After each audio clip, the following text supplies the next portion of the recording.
Всем привет! Сегодня я расскажу о режиме ввода текста у Nokia 5530. Итак, давайте начнем. Вот я загрузил сообщение SMS, как будто мы хотим набрать. Итак, мы здесь видим обычную клавиатуру, такую же, как на обычных клавиатурных телефонах. Буквы, цифры.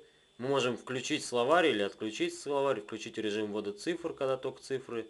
Режим ввода букв выбираем. Итак, давайте я наберу слово «проверка». Ну, как обычный Т9 работает, вот проверка. Если нам слово нас не устраивает, мы зажимаем на нем. И он предлагает варианты. Тут все предельно ясно. Если мы телефон поворачиваем на бок, то срабатывает акселерометр.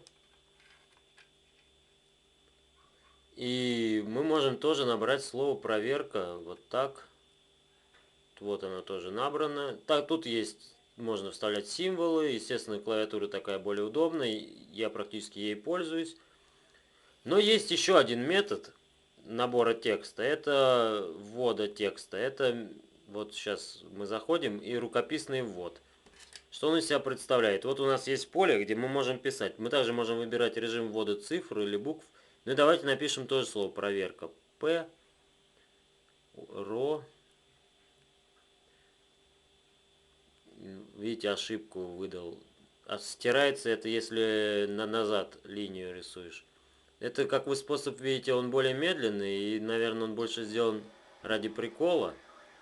Вот стираем. Если в эту сторону рисуем, то это пробел. Ну, я думаю, с этим, наверное, все. Всем пока.